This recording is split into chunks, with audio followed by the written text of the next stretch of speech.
Hey guys, this is Paul Acevedo of Windows Central coming at you from PAX East in Boston. Hi, and this is Alan Wilson, Vice President, Tripwire Interactive. It's nice to meet you. So you're here showing off Rising Storm 2 Vietnam. This is coming to Steam, I guess? Yeah, that'll be out on Steam later this year, probably. All right, so what's the idea here? I mean, for those of you who know the original Rising Storm, that was the next in the sequence of Red Orchestra games. And we like to do very authentic, realistic shooters, multiplayer, historically big 64-player shooters. Rising Storm took US versus Japanese, so we were starting to focus on asymmetric gameplay there. Rising Storm 2, we wanted to bring it forward in time a bit, and we were thinking about what sort of period. We thought about let's do the modern warfare thing, but thought that's been done a lot. And the penny dropped. Vietnam, no one's done a really good Vietnam game for ages. So that allows us to bring the franchise forward enough, so you've got all the fully automatic weapons, all that sort of stuff. Good asymmetric gameplay, so you've got the US forces against the Vietnamese, with the US forces with the serious firepower, everything from fully automatic weapons and machine guns, all the way up to napalm and all the rest of it. So you've got the big firepower against guys with some other tricks up their sleeve, and people playing today, they're getting to play around with some of the stuff we're trying out now, like the Vietnamese being able to place booby traps and mines and things like this. So, good asymmetric gameplay. Can you tell me about some of the individual classes on each side? Sure, I mean, we're kind of renaming the classes to suit the period. One of my favorites at the moment when I'm playing the Vietnamese is to jump in as a sapper. The sapper is kind of the engineer class, and one of his extra little toys is, apart from his standard weaponry, is going to be the MD-82 mine, which is a simple to place anti-personnel mine. Very handy. Once you've taken an objective, just lay a few mines around it and wait for a few unwary Americans to wander through. On the American side, we're going to do the Flamethrower again. People always love that stuff.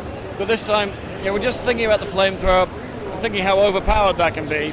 So if you're carrying a Flamethrower, it's a heavy piece of equipment. You're going to slow down. Makes you a good target.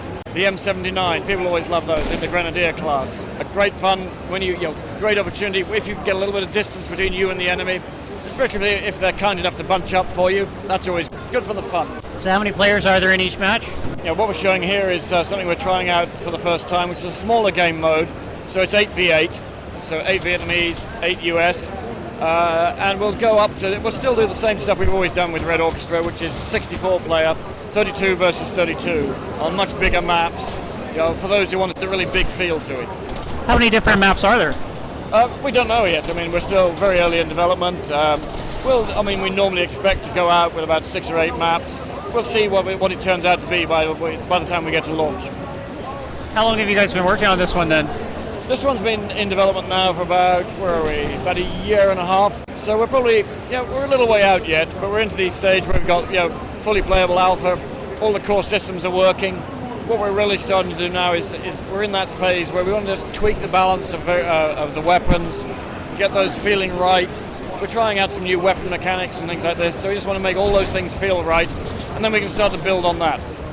So we know you have small-scale matches and large-scale matches. Are there different actual game types beyond that? Yeah, the small-scale, what people are playing here is what we're calling the skirmish game type, which is actually about a spawn timer. You spawn in with just 120 seconds of spawn timer.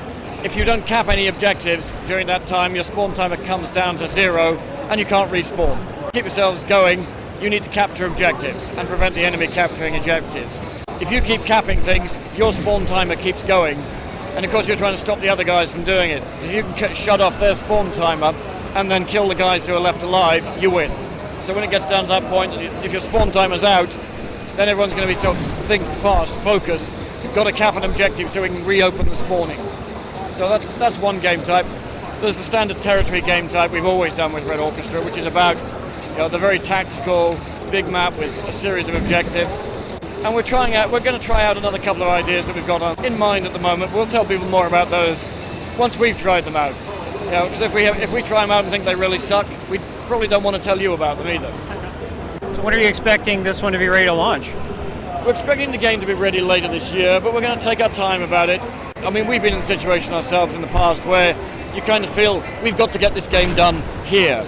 And we're not going to do that this time. We're going to go out. We're going to do a series of small alpha and beta stages during the year, and when we think it's ready, then we'll go with it. This is coming to Steam. Do you have any console plans in the future for the series?